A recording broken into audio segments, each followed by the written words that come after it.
చేతిలో ఆయుధం ఉండటం కాదు, గుండెల్లో ధైర్యం ఉండాలి. గుండెలో ధైర్యం లేకపోతే చేతిలో నుంచి ఆయుధం జారిపోతుంది. ఆ తర్వాత మెడ మీద తలకాయ మిగలదు. పశ్చిమ బెంగాల్ సీఎం మమతా బెనర్జీ చేతిలో ఆయుధాన్ని మించిన అధికారం ఉండి కూడా ఎందుకు వణికిపోతున్నారు? బీజేపీ నేతల మీదకి శివంగిలా చెలరేగిపోయిన మమత ఇప్పుడు బేలచూపులు ఎందుకు చూస్తున్నారు? సీఎంగా మమతా బెనర్జీ ఫెయిల్ అయ్యారా? సీఎంగా 3 సార్లు ఎన్నికై హ్యాట్రిక్ కొట్టిన మమత ఎక్కడ ఫెయిల్ అయ్యారు? అటు గుజరాత్కు నరేంద్ర మోడీ కూడా సీఎంగా 3 సార్లు పనిచేశారు. 2002 తర్వాత ఎలాంటి ఇస్లామిక్ ఆగడాలు అక్కడ జరగలేదు. కానీ బెంగాల్లో ప్రతి సందర్భంలోనూ ఇస్లామిక్ అరాచకాలు ఎందుకు జరుగుతున్నాయి? గుజరాత్ పాలకులు సక్సెస్ అయింది ఎక్కడ? పశ్చిమ బెంగాల్ చతికిల పడింది ఎక్కడ? వణికించాల్సిన మమత ఎందుకు వణికిపోతోంది? అధికారం ఉన్న ఆయుధం ఎందుకు వాడటం లేదు? టెర్రరిజం అణచివేతలో మోడీకి దీదీకి తేడాలేంటి? ఈ విజువల్స్, ఈ ఇమేజెస్ చూడండి. ఈ ప్రజలు ఆరు బయట విందార్గించడం లేదు. పశ్చిమ బెంగాల్లోని ముర్షిదాబాద్లో సొంతిళ్లు, సొంత దుకాణాలు అన్నీ ఉండి ఇస్లామిక్ టెర్రరిస్టుల ఆగడాల కారణంగా ఇదిగో ఇలా అనాథలుగా మిగిలిపోయారు. సొంత జిల్లాలోనే అన్నీ కోల్పోయి ప్రాణాలు అరచేతిలో పెట్టుకుని పిల్లా పాపల్ని వెంటబెట్టుకుని బతుకు జీవుడా అంటూ ఇలా రోడ్డు మీద పడ్డారు. తాత్కాలిక షెల్టర్ హోమ్స్ లో తలదాచుకుంటున్నారు. పుట్టి పెరిగిన ముర్షిదాబాద్ను వదిలేసి సాటి హిందువులనే భావనతో బీజేపీ నేతలు ఏర్పాటు చేసిన తాత్కాలిక షెల్టర్ హోమ్స్ దిశగా తరలిపోతున్నారు. మే బెంగాల్ కి బేటీ హూ అంటూ సెంటిమెంటులు రగిలించి డైలాగులు వల్లించే మమతా బెనర్జీ ముస్లిం ముక్కలు సృష్టించిన అల్లకల్లోలాన్ని ఆపకపోగా కనీసం బాధితులుగా మిగిలిన సాటి బెంగాలీ బిడ్డలకు ఒక పూట భోజనం కూడా పెట్టలేకపోయింది. బెంగాల్లోని బీజేపీ నాయకులే బాధితుల కనీస అవసరాలు తీరుస్తున్నారు. గత కొద్ది రోజులుగా ముర్షిదాబాద్, మాల్డా జిల్లాల్లో హిందువుల్ని టార్గెట్ చేసిన ఇస్లామిక్ దుష్ట శక్తులు వందలాది మంది జీవితాలను రోడ్డున పడేశారు. బతికుండగానే నరకం చూపించారు. ఇళ్లు కాల్చేశారు, ఆస్తులు లూటీ చేశారు, కుటుంబ సభ్యులపై దాడులు చేశారు. జీవితకాలం పోగేసి దాచిపెట్టుకున్న కొద్దిపాటి మొత్తాలను కూడా దోచుకెళ్లారు. అంతేనా, హిందూ దేవాలయాల మీద ప్రతాపం చూపారు. దేవతా విగ్రహాలను ధ్వంసం చేశారు. హిందువుల మీద ముస్లింలు చూపుతున్న విద్వేషం కారణంగా వేలాది మంది అమాయక హిందువుల బతుకులు బుగ్గిపాలయ్యాయి. ముర్షిదాబాద్, ధిలియన్ వంటి నగరాల్లో ఎంత విధ్వంసం జరిగిందో ఆ బాధితుల నోటి నుంచే వినండి.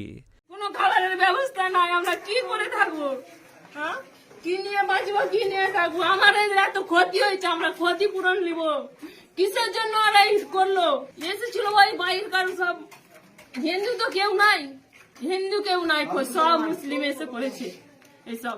ఒక వర్గం ప్రజల్ని మరో వర్గం ప్రజలు ఇంత దారుణంగా హింసిస్తున్నా మమతా బెనర్జీ మాత్రం ఇప్పటి వరకు తన అధికారాన్ని వాడలేదు. విచిత్రమేంటంటే పోలీస్ స్టేషన్ కు సమీపంలోనే దాడులు జరుగుతున్నా పోలీసుల నుంచి మాత్రం స్పందన లేదని బాధితులంతా ముక్త కంఠంతో చెబుతున్నారు. మరి పౌరుల్ని రక్షించాల్సిన రక్షక భటులే నిశ్శబ్దం పాటిస్తున్నారు అంటే అలా నిశ్శబ్దంగా ఉండమని మమతా బెనర్జీ సూచించినట్లే కదా. అందుకే ఇప్పుడు అనుమానాలన్నీ మమత చుట్టూనే తిరుగుతున్నాయి. మరి మమత ఇంత నిర్లక్ష్యంగా ఎందుకు వ్యవహరిస్తోంది? తాను అలాగే వ్యవహరిస్తానని ఎవరికైనా వాగ్దానం చేసిందా? లేక ఎవరైనా ఆమె నుంచి ఎట్టి పరిస్థితుల్లోనూ తన అధికారం ఉపయోగించరాదని మాట తీసుకున్నారా అన్న వ్యాఖ్యలు కూడా వినిపిస్తున్నాయి. మమత ముస్లింలకు మాత్రమే సీఎం అని, బెంగాల్కు సీఎం కాదని బాధితుల పక్షాన బీజేపీ నాయకులు విమర్శిస్తుండడం గమనించాల్సిన అంశం. హైకోర్టు చొరవ చూపి బెంగాల్లో కేంద్ర బలగాలను దింపాలని, పరిస్థితుల్ని దారికి తేవాలని సూచించింది కాబట్టి సరిపోయింది. ఫలితంగా బీఎస్ఎఫ్ లాంటి భద్రతా బలగాలు ముర్షిదాబాద్ వంటి ఎఫెక్టెడ్ ఏరియాస్లోకి దిగిపోయాయి. వారి రక్షణలోనే హిందువులు కాస్త ఊపిరి పీల్చుకోగలుగుతున్నారు. అందుకే ఇప్పుడు బాధితులంతా ఇక ముర్షిదాబాద్ ప్రాంతంలో శాశ్వతంగా కేంద్ర బలగాలు ఉండాలని, ఆ బలగాలు లేకపోతే తమకు రక్షణ లేదని వాపోతున్నారు. मतलब परमानेंट कैंप रहे यहाँ पे मतलब कहीं आप फिर मतलब कि ये सब नहीं हो, बस हम यही लोग चाहते हैं. हम लोग मतलब कि शांति से यहाँ रहना चाहते हैं. ప్రజల రోదనలు అలా ఉంటే ఇక బెంగాల్ ప్రభుత్వంలోని ఓ మంత్రి ఫిర్హాద్ ఖాన్ రిప్లై చాలా విచిత్రంగా ఉంది. బెంగాల్ సురక్షితంగా ఉందని, అందుకే బెంగాల్ ప్రజలు బెంగాల్లోనే వలసపోతున్నారని అంటే దానర్థం బెంగాల్ సురక్షితమనే కదా అంటూ ఇంకా మమతా బెనర్జీ ప్రభుత్వంలోని గొప్పతనాన్ని చాటుకుంటున్నాడు. यहाँ पर ऐसा कोई परिस्थिति नहीं है. बंगाल से बंगाल में ही जा रहे हैं तो बंगाल सुरक्षित है बोल के देख जाएगा, सारी जगह जा रहे हैं, सब ठीक है. पुलिस डीजीपी प्रेस कॉन्फ्रेंस कल किया, हम देखा, जो पूरा कठोर होगा. एक घटना घट गई है, उसको लेके ऐसा कुछ नहीं होना चाहिए. वो घटना ऐसा, इससे बहुत बड़ा घटना यूपी पे इसमें ఇక కాంగ్రెస్ సీనియర్ లీడర్ రషీద్ అల్వి అత్యంత జుగుప్సకరంగా మాట్లాడుతున్నాడు. ఇప్పుడు బెంగాల్లో జరిగిన హింసను ఓ రకంగా సమర్థించుకుంటున్నాడు. ప్రతి యాక్షన్కు రియాక్షన్ ఉంటుందని, అదే ఇప్పుడు ముర్షిదాబాద్లో జరుగుతుందన్నాడు. 2002లో గోద్రా అల్లర్లను కూడా ఉటంకించాడు. ఒక వర్గాన్ని టార్గెట్ చేసి దాడులు చేస్తే దానికి ప్రతిచర్య కూడా ఉంటుందన్న రషీద్ అల్వి ఇక్కడ జరుగుతున్న దాడులకు బీజేపీ బాధ్యత వహించాలన్నాడు. కేంద్ర ప్రభుత్వం వక్ఫ్ సవరణ చట్టాన్ని తీసుకొస్తే ఇక్కడున్న హిందువులను ఎందుకు చంపుతున్నారనే దానికి రషీద్ దగ్గర జవాబు లేదు. పైగా బీజేపీ బాధ్యత వహించాలంటున్నాడు. जब गुजरात के अंदर भयानक कम्युनल राइट हुआ था तो अटल जी जो उस वक्त प्राइम मिनिस्टर थे उन्होंने कहा था कि एक्शन का रिएक्शन होता है.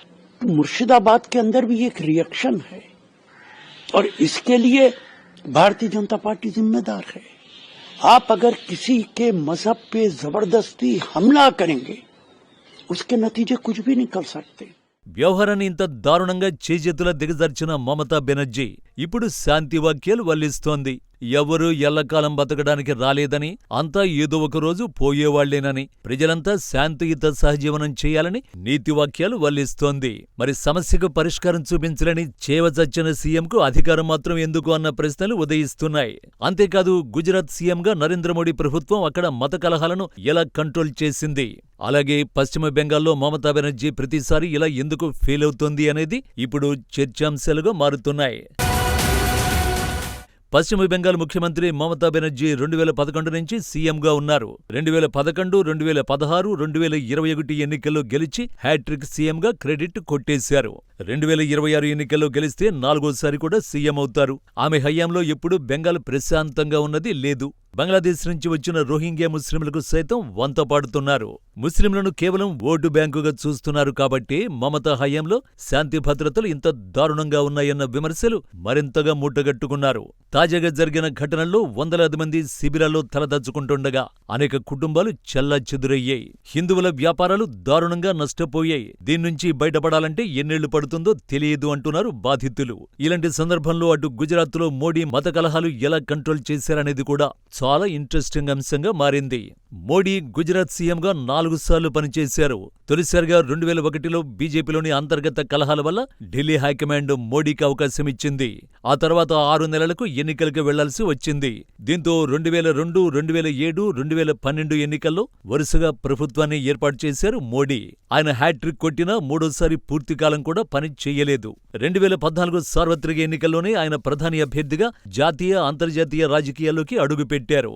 ఒక్క 2002 గోద్రా అల్లర్లు తప్పిస్తే గుజరాత్లో మళ్లీ భారీ ఘటనలు జరిగిన దాఖలా గుజరాత్ చరిత్రలో లేదంటున్నారు నిపుణులు. కానీ అందుకు భిన్నంగా బెంగాల్లో మాత్రం మమత పూర్తికాలం సీఎంగా పనిచేస్తున్నా ఉగ్రవాదాన్ని పెంచి పోషించే శక్తులకు ఎక్కడా చెక్ పెట్టలేదు సరికదా, మరింతగా ఊతమిచ్చేలా వ్యవహరిస్తున్నారు. మరి గుజరాత్ సీఎంగా మోడీ ఎలా సక్సెస్ అయ్యారు? అల్లర్లు లేని శాంతియుత రాష్ట్రంగా ఎలా ఆవిర్భవించింది? ఎందుకంటే కాంగ్రెస్ 2002కు ముందు అల్లర్లను విస్మరించినట్లు మోడీ ఓటు బ్యాంకు రాజకీయాలు ఆడలేదు. కఠినమైన పోలీసింగ్ను అమలు చేశారు మోడీ. తటస్థ పాలనా విధానాన్ని అనుసరించారు. కేపీఎస్ గిల్ వంటి అధికారులకు ఫుల్ పవర్స్ ఇచ్చారు. రాజకీయ ఒత్తిడితో సంబంధం లేకుండా వ్యవహరించారు. గోద్రా తర్వాతి అల్లర్లలో 1000 మందికి పైగా అరెస్టయ్యారు. అందులో రాజకీయ నాయకులు కూడా ఉన్నారు. 2 సముదాయాల అల్లరి మూకల్ని శిక్షించడానికి ఫాస్ట్ ట్రాక్ కోర్టులు ఏర్పాటు చేశారు. అందరికీ అభివృద్ధి మీద ఆసక్తి పెరిగేలా చేసి మతపరమైన ఉద్రిక్తతల్ని తగ్గించారు. ఏ చిన్న అల్లరి జరిగినా కఠినంగా అణిచేశారు. ఇస్లామిస్టుల ఆర్థిక సహాయం నిర్మూలించడానికి గూఢచార వ్యవస్థను బలోపేతం చేశారు. మోడీకి ముందు కాంగ్రెస్ గుజరాత్ను దాదాపు 40 ఏళ్లు పాలించింది. ప్రతి దశాబ్దంలోనూ తీవ్రమైన మత కలహాలు చోటు చేసుకున్నాయి. మోడీ 2001 నుంచి 2014 వరకు ఒక గోద్రా, దాని అనంతర ఘటనలు మాత్రమే జరిగాయి. ఆ తర్వాత ఇప్పటి వరకు జరగలేదంటే మత కలహాలను మోడీ ఎంత కఠినంగా అణిచివేశారో అర్థం చేసుకోవలసిందే అంటున్నారు రాజకీయ నిపుణులు. మోడీ అభివృద్ధి మోడల్గా గుజరాత్ను తీర్చిదిద్దితే బెంగాల్ను అల్లర్లకు నమూనాగా మమత తీర్చిదిద్దారన్న విమర్శలు వినిపిస్తున్నాయి. మరి గతంలో ఉచితాలకు, బెంగాల్ ప్రైడ్ అనే మాటలకు, 1000 రూపాయల నోట్లకు ఓట్లను అమ్ముకున్న పేద మధ్యతరగతి ప్రజలు ఈసారి కూడా అదే తప్పిదం చేస్తారా, లేక పశ్చిమ బెంగాల్లో కొత్త శకం నెలకొల్పుతారా అనేది చూడాల్సి ఉంది.